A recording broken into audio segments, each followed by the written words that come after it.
Hello everyone, and welcome back to Let's Play Metroid Prime with Mad Crash SJ. We're back here in the Chozo Ruins, back just outside of the Gathering Hall. In the save station here. Right now we have not quite actually we don't have quite all of the power-ups that are available to us just yet. But ooh, shriek bats. I forgot about those ones. Excellent start to the video. But last episode we recovered the last of our missing power-ups, except for the various suit and the grapple beam. And so we're gonna finish going through the ruins here. Let's take these guys out. Hooray, splash damage.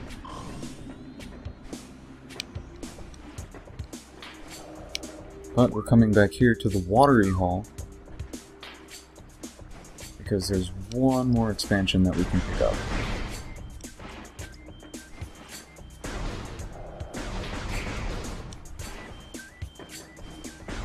Let's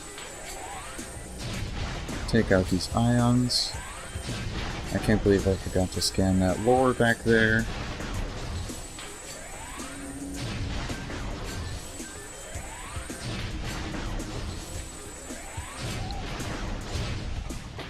Alright, so let's scan this lore. Chozo script translated. Disaster struck suddenly. We had a vague, dark foreboding, and it became truth. A meteor appeared from nowhere, casting a dark shadow of debris over the land with the violence of its impact. Its destructive force spent, the fallen star burned itself out rapidly. The incident should have faded into memory. But the meteor brought with it corruption. A great poison burst forth into the land, a strange energy that clawed at natural life with a ferocity. That strange, negative energy emitted from the meteor expanded to encompass Talon 4 in a night, as a spider weaves a web. So again, we have the Chozo lore referring to a great poison, and even though we're in the Chozo Ruins, the water is so deadly and poisoned here that that's not what it's referring to, actually. There's definitely a lot more here than we're seeing originally. Unidentifiable obstruction. Well, we did just get our bombs back, so let's try that.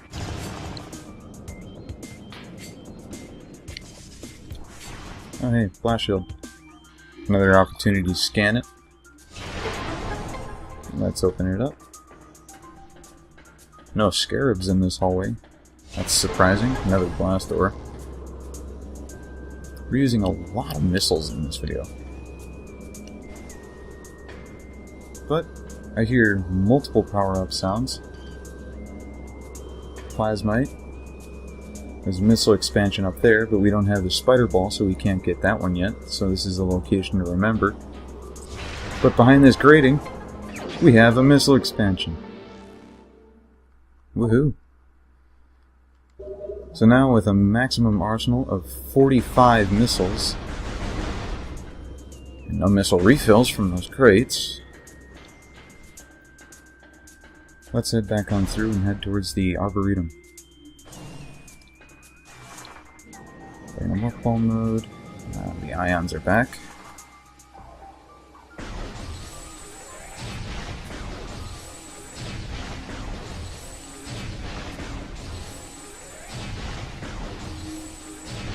One thing about the charge beam is you don't even have to charge it fully to be able to take out the ions. It's mostly just that you just want to be able to have some charge to it.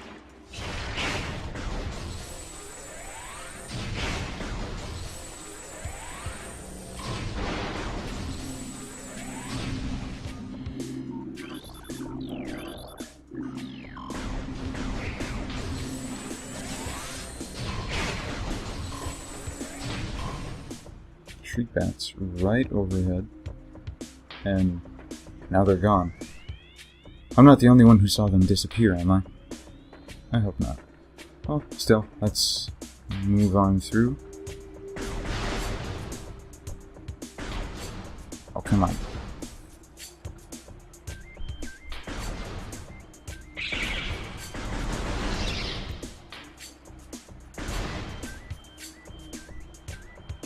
Ah, I'm not crazy. There are street bats there.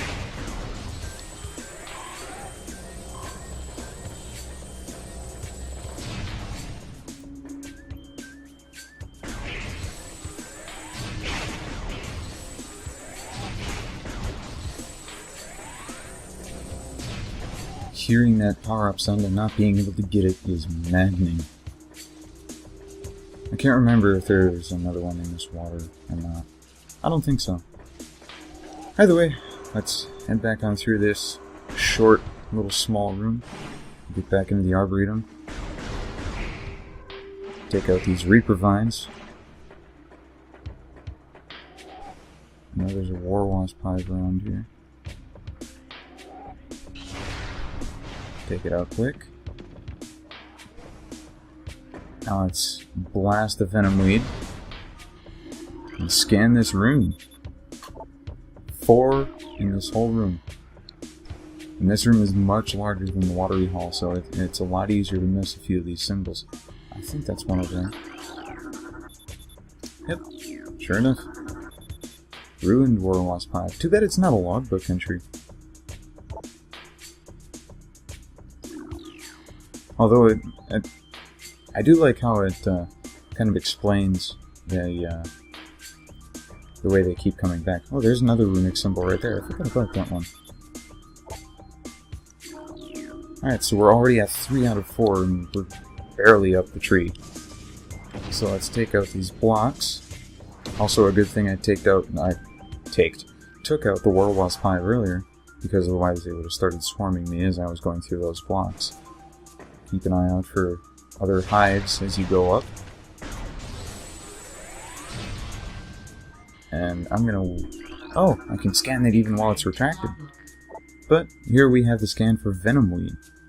It's just like Tangleweed, but like many toxic varieties of creatures, plants, whatever, even in our nature, I like how it describes that it has the brightly colored leaves to lure in its prey.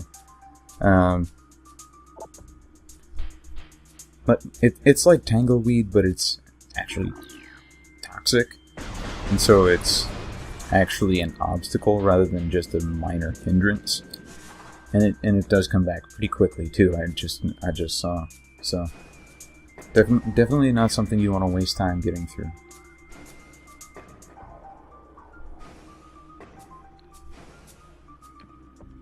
And here's our last runic symbol.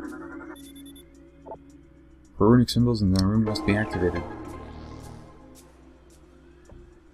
You can see the holes for the Reaper Vines, see the Venom Weed.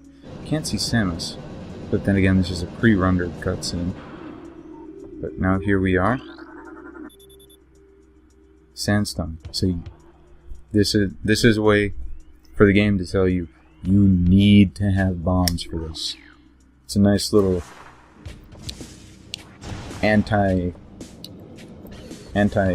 it's a nice way to keep you from screwing yourself over, pretty much. So, let's go through these rooms.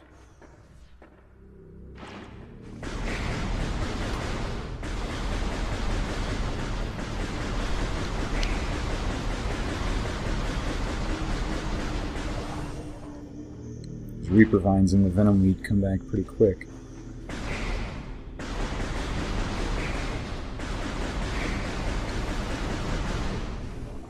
You do not want to waste time in these rooms when you're just going through them. Alright, so we've explored just about all that we can of Chozo Ruins. We've got plenty of new scans. We have almost all of our original arsenal back. Let's head through this door.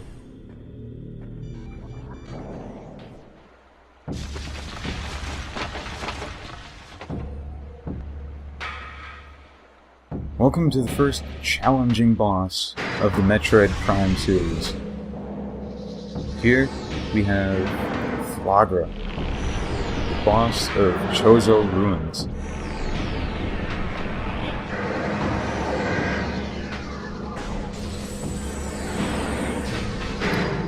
Nice hint right there in the cutscene. Then you can take your time to get a good scan of it while it's down, as long as you're near a morph ball slot. This is a slow scan. Mutant plant is the source of toxic water in the ruins. Ah, no! Oh, he's back up. He is invulnerable to weapons fire.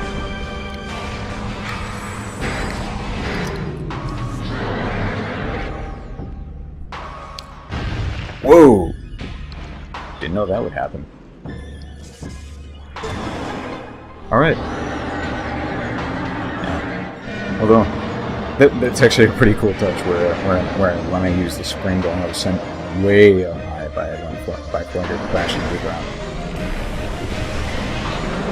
Oh, this sounds cool. There was actually a bug in the programming for the original Metroid Prime where you actually couldn't hear the original, where you couldn't hear the entirety of Flagra's boss theme. Although, there's one thing I don't like about this boss, is that this is part of the scans you can get for this boss, for this fight. Same with the mirror, but the mirror is not a necessary scan for the fight, thankfully.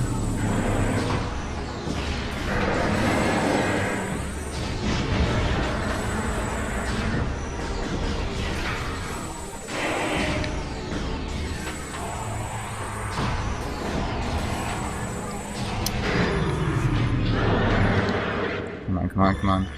Ow. Don't swat at me. And one thing that will make this fight much easier is if you can strategically deflect the mirrors so that the last one goes up when you're close to a bomb slot. That way you can just roll into the tunnel and lay the bomb without having to worry too much about the timing. Oh, I see energy pickups and a missile refills. That'll be useful.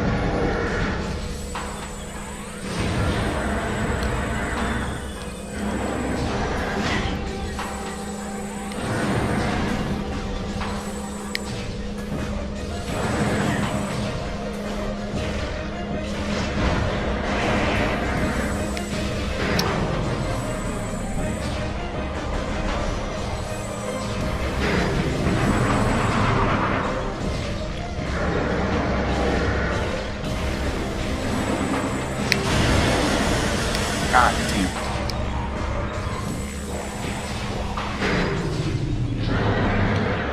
Thankfully, you can take down the mirror even from the side like that. Whew. I thought I was going to have to loop around, because one thing about Flagra is that if you don't get all the mirrors up quickly enough, you can actually bring them back down, which is a major hazard to being able to finish this fight in a timely manner. Oh, all 4 mirrors now. Oh, man.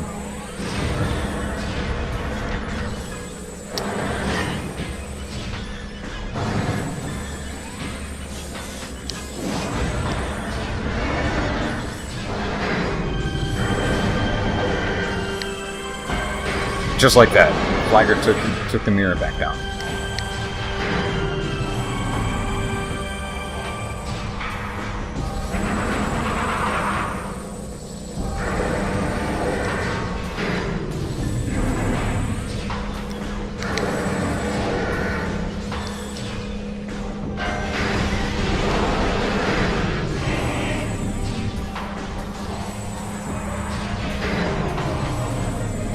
Gotta love that dash jump. All 4 mirrors are up.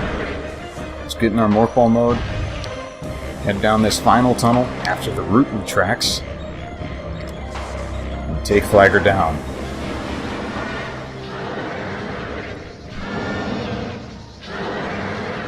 And I remember my first fight fighting this boss. See, like I said, I had the original version of the game, so I didn't hear that. I didn't hear the full version of the song, like you were able to hear over the gameplay.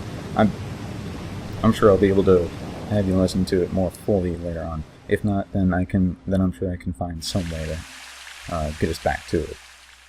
Maybe. Either way, the music for this fight just made it so much more intense, and it's so much better being able to listen to the full score for it, rather than just that abbreviated first half like I had to. And this is actually the first time I've played the Flagra boss fight with that full theme available to listen to. So let's scan this quick. And we have the Various suit now. We're almost back to what we had. All that we're missing now is the grapple beam. So, let's watch this cutscene. Kind of weird how she kind of just levitates for it, but other than a special bonus, this is actually the only time during the whole game where her expression through the visor isn't one of anger, and rather one of peace, like you just saw before. No, a bit of interesting trivia about the Varia suit is that it's the way it's spelled right now, Varia, is actually a mistranslation from what it was originally supposed to be. It was originally the Barrier suit, but again, the mistranslation brought it to us as the Varia suit during. I think it was Metroid 2 that had it as that was supposed to be the Barrier suit, but it's actually the Varia. It was actually the Varia suit, as I said, due to a missed World Gallery unlocked for purchase. I'll get into that for the next video. But for now, let's head into the suits and go for the Varia suit. This modification increases your defensive shielding. I think it decreases the amount of damage you take by 25%. I would have to look up what the actual number for it is. So while the Varia suit can handle higher temperatures than normal, extreme heat sources and heat-based attacks will still cause damage. You're not invulnerable to heat, is what it's telling you. However, let's hit the C button and get a nice little zoom on this.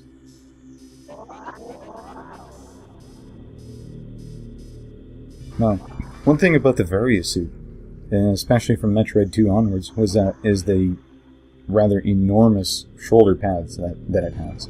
The reason for this, is in the original Metroid game, the Varia suit ended up just being a palette swap because it actually had the colors to be able to differentiate between it. But during Metroid 2, Metroid 2 was in monochrome because it was on the original Game Boy, and so there was no way to use palette swap to differentiate between the different suits, and so they added the bulky shoulder pads that are now iconic for Samus's image as a way to identify the Varia suit and whether you had it activated or not in gameplay. Although I think the Metroid Prime sub-series, it also has the Varia suit shoulders being the largest they have ever been. Although, major drawback to the Varia suit, still doesn't assist our mobility in water. Unfortunately. Alright, so let's take a right here. Head down the hall. We didn't really get any energy pickups from fallback. However, we do have a new scan. Ultra Energy refills an entire energy tank. You're almost always going to see these after a big boss fight. Ooh, Bamus. Don't want to hurl. Yeah, like I said, Bamus. This one is a pulse Bamu. It'll drop spheres of energy that will explode upon impact with the ground. However, one thing about them is that electrical energy can harm them. Let's see. Reduce energy constantly. All excess energy is shed, regardless of who or what may be nearby. However, one thing about them that you need to be careful of is they will fly towards you if you hold the charge beam.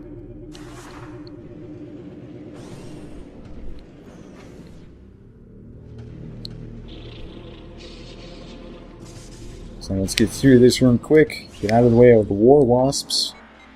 Do not like war wasps. Way too many of them back there. And we scanned this elevator icon on our way through earlier to get the energy tank that was over that way. So now that we have the Varia suit, let's head on down to Magmoor Caverns.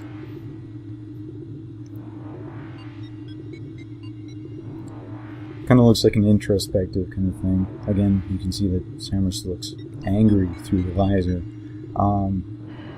But there's still the fact that, well, it's a nice way to at least show something, instead of just blatantly saying that it's a loading screen. Because even the doors, if you notice, there's sometimes a delay in a door opening. That's because the doors are actually loading screens.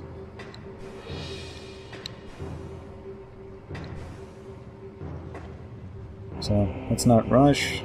Take our time. Shriek bats. Yeah, you can hear that ominous music. Christ, I didn't know there were ones that were so close. I thought it was only the ones that were at the end of the hallway, not ones that were right there. Alright, so let's open this blast shield. And let's make a save. Well, this has been Metroid Prime with Mad Crash SJ. Out.